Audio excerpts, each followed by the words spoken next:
Eu acho que mostra bem como é que está a visão da mídia dentro dela. Vocês veem pelos meus cabelos brancos, que de vez em quando eu dou uns cursinhos para eles. Eu vou falar para jornalistas, me chamam para discutir, essas coisas, né? Pois bem, quando eu fui dar uma palestra para repórteres, editores de uma grande empresa de comunicação aí, e lá estavam falando, comentando da minha experiência, eles contam a história nossa, para ver se valoriza, né? Então, e aí, o sujeito, os mais jovens, os mais malandros, queriam que eu dissesse o que eu achava da mídia hoje. O que eu achava, porque eu sempre fui um jornalista político. Eu falava muito do meu blog, não falava do meu trabalho, na época eu trabalhava, na época eu não falava daquele trabalho, eu comentava. Aí, os mais malandros, eles queriam saber o que eu achava do que estava acontecendo. E aí, esse cima, né? Você está lá para dizer o que você acha, mesmo que você seja bem educado, mesmo que você não vá se chocar frontalmente, mas você vai. Aí eu disse que eu achava que, muitas vezes, os jornalistas, os repórteres, eles não procuravam brechas, olha só, brecha de novo, né? Eles procuravam brechas para contar o que eles viam, para mostrar o outro lado das coisas, né?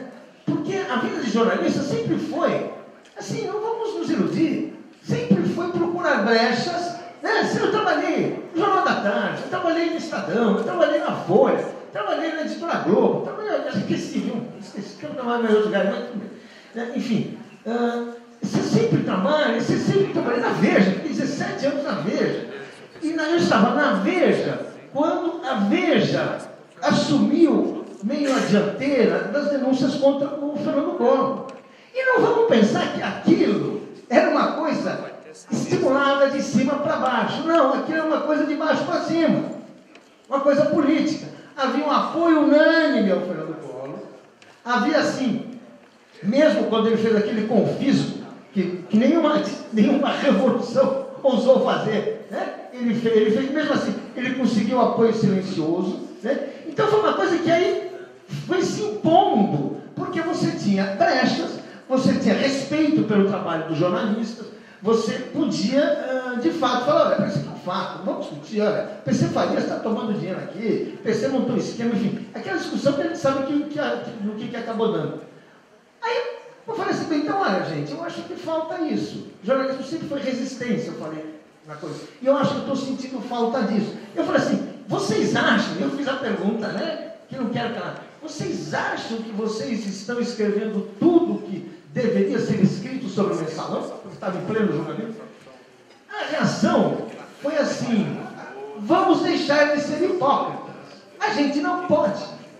Hoje não pode. Ou seja, a gente vive, hoje não pode. Se você chegar com essa coisa, o seu editor vai derrubar a matéria. Se você fizer essa pauta, ela não vai entrar. É aquela coisa que o Lacerda falava do Vargas, né? Se você fizer a pauta, não vai ser aprovada. Se for aprovada, não vai ser escrita. Se for ser escrita, não vai ser publicada.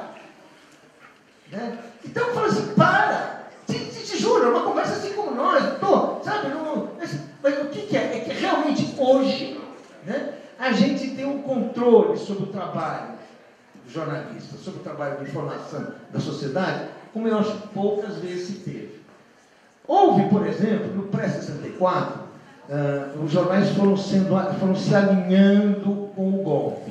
Né? 3 dias antes do golpe, para surpresa do próprio João Goulart, o Correio da Manhã apoiou o golpe. E no dia seguinte fez um editorial. O próprio João Goulart ficou surpreso, porque então ele contava com um jornal que era o jornal o jornal mais influente do Rio de Janeiro. Né? Você tinha o Jornal do Brasil, você tinha o Correio da Manhã. O Globo era jornal de secundário. Né? O Rio de Janeiro, assim, tribuna de imprensa de importância, diário de notícias de importância. Era uma outra coisa. Ou seja, você tinha uma certa pluralidade, né? Você tinha isso aí que foi se colocando. E esse alinhamento foi um alinhamento obtido, né, por pressões políticas, por pressões econômicas.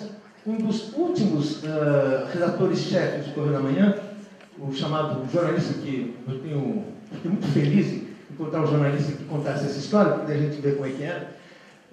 Conta que o Correio da Manhã foi forçado, queria pressionar o Correio da Manhã, que era a grande questão americana naquele momento, que era romper relações com Cuba. Era a questão central da política americana, né?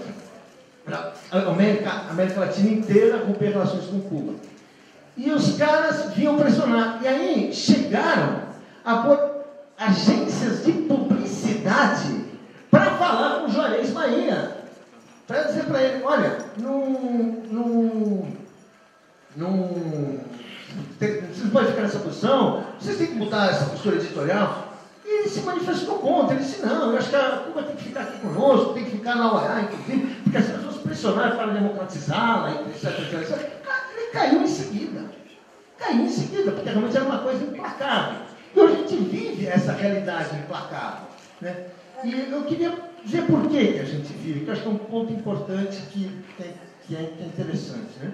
Primeiro, essa coisa pode ser implacável, porque eu acho que dos setores das empresas brasileiras, eu acho que poucas obtiveram tantas vitórias recentes do ponto de vista jurídico e político como os meios de comunicação, né? Eu acho uma coisa assim realmente espantosa, né? Quer dizer, primeiro, um argumento que eles estavam se livrando o país, né, de uma lei dos tempos da ditadura, eles acabaram com a lei de imprensa, que não deixaram nada no lugar, que não deixou direito de resposta. Quer dizer, ficou aquela coisa bem malandra, você é um entulho, entre aspas, autoritário, mas enfim, e aquela questão, você eliminou tudo. Você eliminou o diploma de jornalista. E assim, não vamos esquecer, na Constituinte de 88, né, os jornalistas fizeram campanha aberta, chegaram a contratar gente com aqueles bonequinhos, aqueles narizinhos vermelhos de palhaço. Como que vai manter isso? É uma palhaçada manter isso. Quer dizer, no país, assim, todas as profissões, todas, são regulamentadas, triplamente regulamentadas. Advogado, imagina como é regulamentada a profissão de advogado, imagina como é regulamentada a profissão de médico, né? Vaqueiro, né? O meu país é assim, e no fundo, eu acho que tem elementos democráticos você regulamentar uma profissão, você dá garantias, você dá. E no caso jornalista, a regulamentação, ela abria uma condição para um debate do trabalho ético do jornalismo. Por isso que é importante. Claro que tem a proteção do mercado, sim, como tem para todo mundo. Agora, quando você forma, quando você regula a profissão, quando você estabelece quem não é jornalista, você está criando espaço para você discutir o trabalho, discutir o que o jornalista pode e não pode fazer. E é isso que não se quer. E isso é que é um implacável, né? E por que é implacável? Não é só porque, né, esses patrõezinhos aí, meus patrões aí, né, que aliás, fui muito feliz com muitos deles, individualmente trabalhando. Sou uma pessoa realizada com a minha profissão, sou muito contente por ter escolhido o jornalismo. Sou jornalista até hoje, estou muito feliz e acho tudo isso. Mas é porque eu acho que a gente está vivendo um momento específico em que a Margaret Thatcher morreu, mas ela está mais viva do que nunca, em vários lugares, e não é só no Brasil, em vários lugares do mundo, né? Quer dizer, se a gente olhar a Europa hoje, você vai do François Hollande, né, ao Cameron, estão todos passando ali pela direita que está governando a Espanha, para essa Itália que não consegue se achar, por Portugal que não consegue, estão todos praticando uma política de destruição do estado de bem-estar social.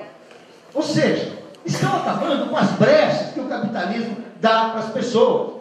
Quer dizer, a classe operária europeia, ela tinha um padrão de vida respeitável e invejável mesmo, porque ela tinha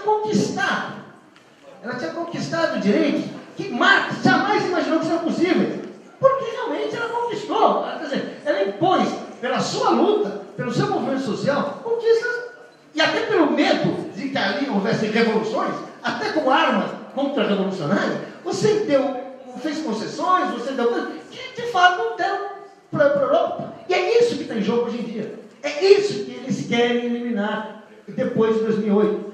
A esperança deles de recuperação da Europa é a destruição criadora. Aquele processo assim, daquele Schumpeter, né? Que é assim, se destrói para reconstruir e ganha na reconstrução. O que eles vão fazer? Eles querem eliminar os empregos para recontratar o salário de grego. E quer contratar grego como salário de chinês. E por aí vai. Quer dizer, ou seja, eles querem eliminar. E eles estão em posição, porque eles estão, às vezes, enfrentando uma resistência, mas não estão conseguindo enfrentar uma resistência política.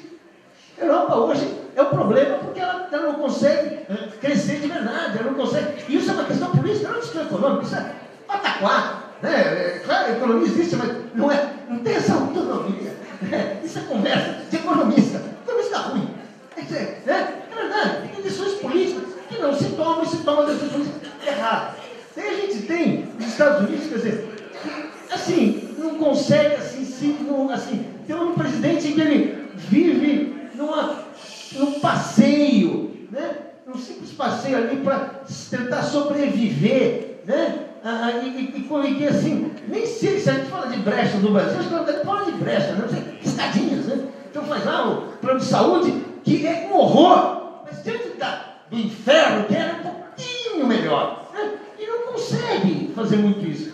Aonde, quer dizer, aonde que tem essa por quê? Porque a plataforma mundial é o Tea Party, é a Thatcher radical. É isso que é a plataforma. Essa é a plataforma do capital financeiro hoje, é a plataforma que governa, que tem governado o mundo.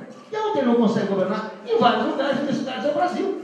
Só para simplificar, a América Latina, no Brasil, tem um governo que resiste a isso.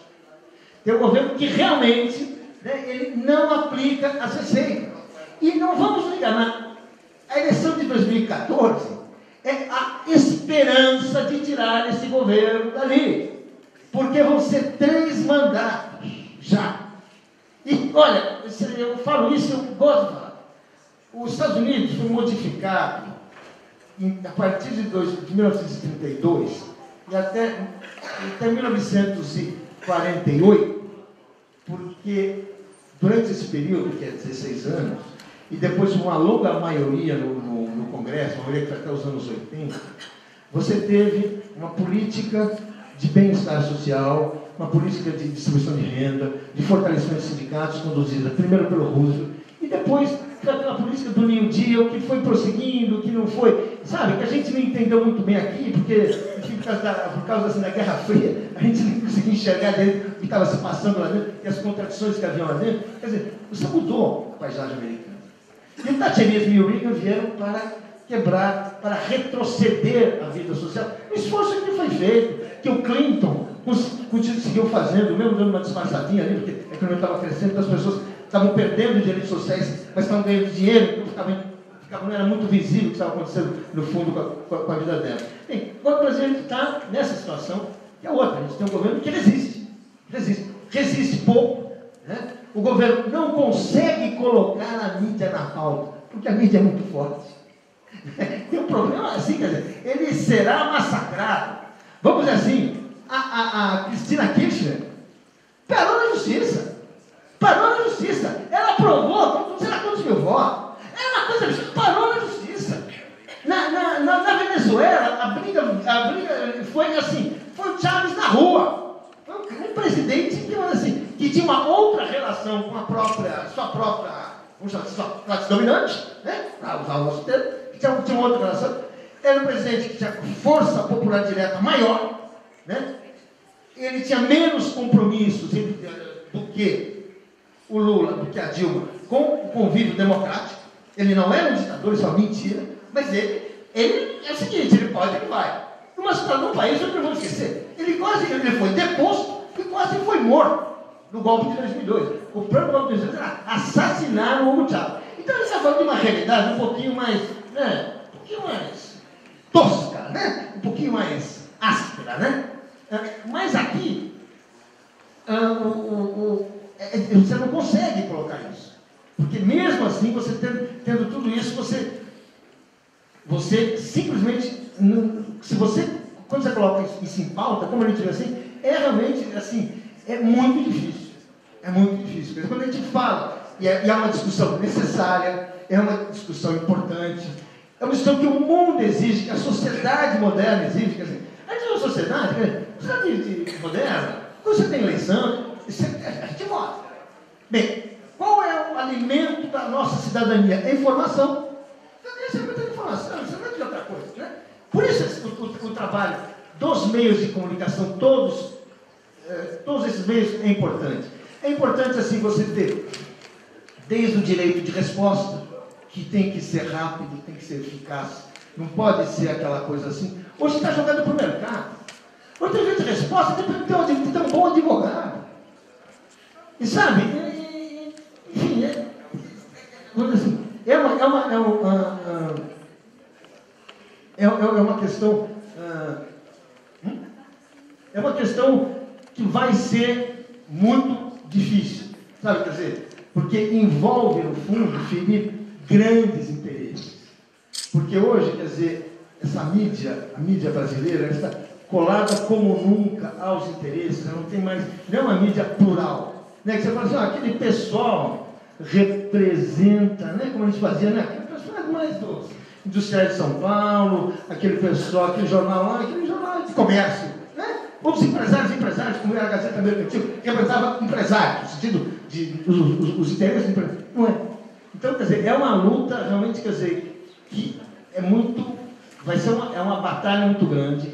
Haja ver como foi fácil, não foi difícil tirar da pauta, estava na pauta do governo Lula, né? O próprio governo Lula foi empurrando com a barriga, porque sabia que é um problema, e é uma coisa contraditória, porque assim, quanto mais forte ela é, mais difícil é você debater uma coisa que ela não quer.